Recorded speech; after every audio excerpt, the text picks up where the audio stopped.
Chapter 86. Modern Barbarians. Italy had a king, but the real ruler of the country was not the king but a dictator named Mussolini. He became dictator some years after the end of World War I. It was Mussolini who led Italy into war with Ethiopia. Do you remember the story of Cincinnatus? In the days of ancient Rome, and how he was made a dictator and saved Rome. And after the enemy was defeated, how he gave up being a dictator and went back to being a simple farmer again? Well, Mussolini was a dictator, quite different from Cincinnatus.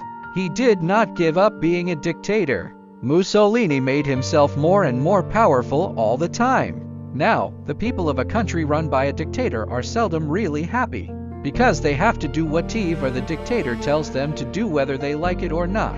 What the people think, they must not say for fear of saying something the dictator might not like. People may be imprisoned without a trial.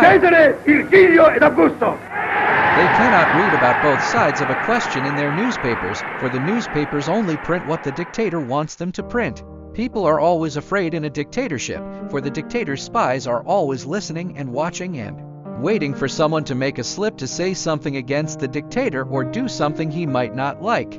It's then goodbye to that person. The short 20 years of peace after World War I were long enough for several dictators to come to power in Europe. Mussolini was bad enough.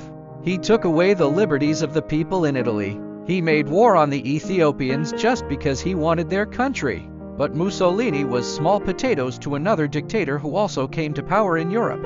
This was Adolf Hitler, who became the dictator of Germany. Hitler's gang called themselves Nazis. The Nazis were brutal and cruel.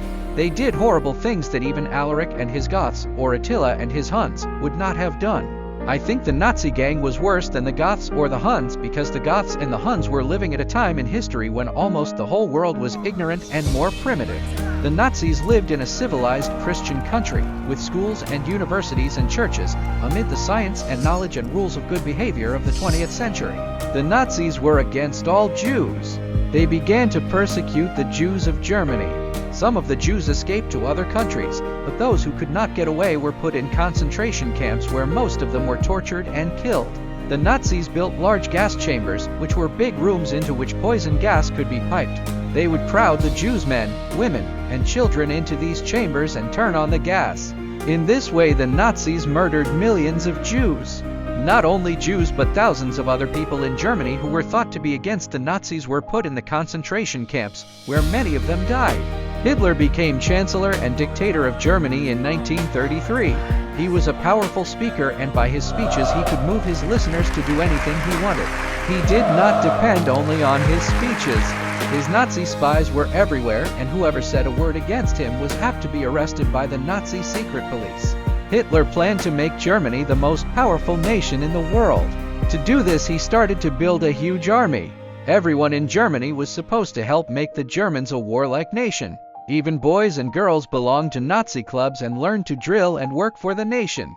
Those men who weren't in the army or navy or air force were put in labor battalions to build forts and military roads and fighting equipment. I told you that the Treaty of Versailles did not allow the Germans to have a big army or an air force.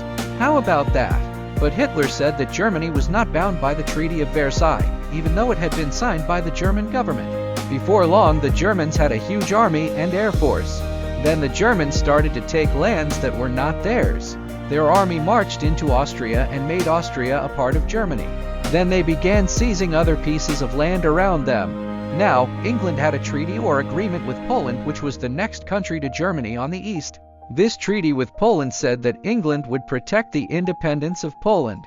When Germany threatened to attack Poland, England warned Germany about the treaty and said it was England's duty under the treaty to protect Poland. Hitler went ahead anyway and attacked Poland.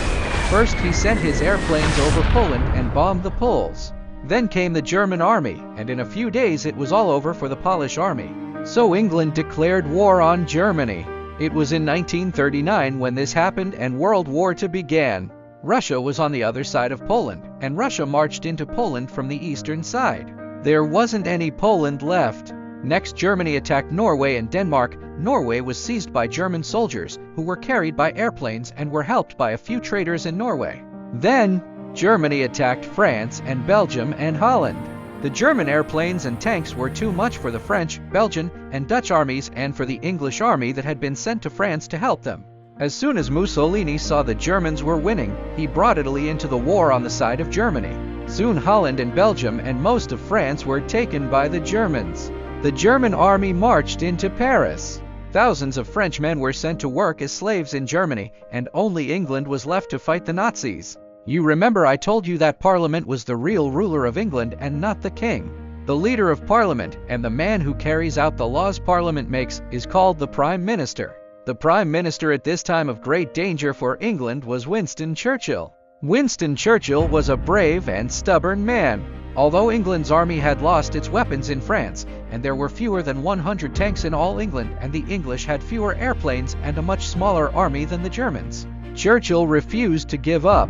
Churchill made speeches over the radio to the people to encourage them to fight on in spite of all the odds against them. Churchill said, "We shall defend our island, whatever the cost may be. We shall fight on the beaches, we shall fight on the landing grounds, we shall fight in the fields and in the streets, we shall fight in the hills, we shall never surrender." Does that remind you of the answer Leonidas gave to the Persians before the Battle of Thermopylae over 2,000 years ago? Leonidas said, "Come and take us." Churchill's speech was not short and laconic, but it meant the same thing. The Nazis got ready to invade England. They brought more than 3,000 barges to the coast of Europe opposite England. These were to carry the Nazi soldiers across the English Channel. First, Hitler wanted to defeat the English Air Force, so his troops could land in England more easily. Nazi planes were sent over in great fleets to bomb the English airfields and seaports. Then Hitler met his first defeat. The English had many fewer planes, but they were able to outfight the Nazi planes. This was called the Battle of Britain. In the first 10 days of this air battle, the English shot down 697 planes and lost only 153 themselves. When Hitler found his planes could not destroy the English Air Force, he sent fleets of airplanes day and night to bomb London. Thousands and thousands of London civilians were killed by these German bombs. However, the English pilots of the Royal Air Force kept shooting down so many German planes that at last the Germans were afraid to send planes over England except at night. All during the war these night raids on English cities kept up, but Hitler had lost his best chance to invade England. The English had had a few more months to get some weapons and build up their army. Prime Minister Churchill said of the English airplane pilots, "Never in the field of human conflict was so much owed by so many to so few."